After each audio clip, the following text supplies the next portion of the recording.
Hello. അപ്പോൾ ഞാൻ ഇന്നുള്ളത് എൻ്റെ വീട്ടിലാണ് കേട്ടോ. അപ്പോൾ ഇന്നത്തെ എൻ്റെ വീട്ടിലെ വിശേഷങ്ങളൊക്കെയാണ് ഞാൻ കാണിക്കാൻ പോകുന്നത്.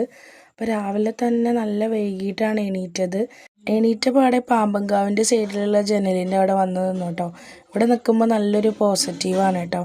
അങ്ങനെ അതൊക്കെ കഴിഞ്ഞ് വൈകി എണീറ്റുകൊണ്ട് തന്നെ നല്ല വെയിലായിരുന്നു കേട്ടോ. അങ്ങനെ നേരെ മുറ്റത്തേക്ക് വന്നപ്പോൾ കാണുന്നത് അച്ഛതാ വെള്ളമൊക്കെ തളിച്ച് മുറ്റത്തെ പൊടിയൊക്കെ കളയുകയാണ് കേട്ടോ. അമ്മ ഇവിടെ ചാണകം തേക്കാൻ റെഡിയായി നിൽക്കുന്നുണ്ട്.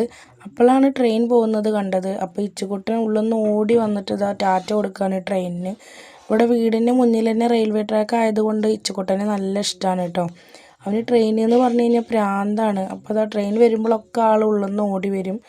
അങ്ങനെ വേറെ ഒന്നുമല്ല, നാളെ ഇവിടെ പാമ്പങ്കാവിൽ വെള്ളരി ഇടലാണ്. അതുകൊണ്ട് അമ്മ മുറ്റവും അമ്മയും അച്ഛനും കൂടി മുറ്റമൊക്കെ വൃത്തിയാക്കി ചാണകമൊക്കെ തേച്ചിടുകയാണ് കേട്ടോ. അപ്പോൾ നാളെ അതായതുകൊണ്ടാണ് ഞാൻ വീട്ടിലേക്ക് വന്നിട്ടുള്ളത്. ഞാൻ ഇന്നലെ എത്തിയിട്ടുണ്ടായിരുന്നു. അപ്പോൾ പരിപാടിയൊക്കെ കഴിഞ്ഞിട്ട് ഇനി പോവുള്ളൂ കേട്ടോ വീട്ടിൽ നിന്ന്. അങ്ങനെ താഴത്തെ വീട്ടിലുണ്ട് പാമ്പങ്കാവ്. അപ്പോൾ അവിടെയും ഇവിടെയും കൂടിയാണ് കേട്ടോ പരിപാടി. അങ്ങനെ ഞാൻ പാമ്പങ്കാവിൻ്റെ അതിലൂടെയൊക്കെ കുറച്ച് നേരം നടന്നു. അതൊക്കെ കഴിഞ്ഞിട്ട് പിന്നെ പല്ലൊക്കെ തേച്ച് ചായ കുടിക്കാൻ വേണ്ടിയിട്ട് കയറി കേട്ടോ. അമ്മ നല്ല പുട്ടും നല്ല അടിപൊളി പയറ് കറിയൊക്കെ ഉണ്ടാക്കി വെച്ചിട്ടുണ്ടായിരുന്നു. അതൊക്കെ കൂട്ടി ഒരു പിടി പിടിച്ചു. പിന്നെ ഇച്ചുകുട്ടനെയും കൂട്ടിയിട്ട് താഴത്തേക്ക് പോയി കേട്ടോ.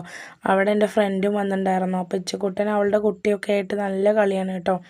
രണ്ടുപേരും നല്ല കമ്പനിയായി. അങ്ങനെ അവർ ഓടി കളിച്ചുകൊണ്ടിരിക്കുകയാണ് കേട്ടോ. അവളും ഈ ഒരു പരിപാടിക്ക് വേണ്ടി വന്നതാണ്. അവൾ കുറച്ച് ദിവസം അവിടെ ഉണ്ടാവും.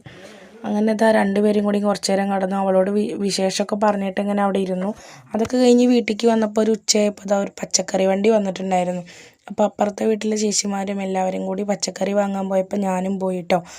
അപ്പോൾ ഇച്ചുകുട്ടൻ നേരെ മുന്നിലുള്ള വീടിൻ്റെ സൈഡിൽ അമ്മച്ചനെയും കൂട്ടിയിട്ട് വന്നിരിക്കുകയാണ് കേട്ടോ.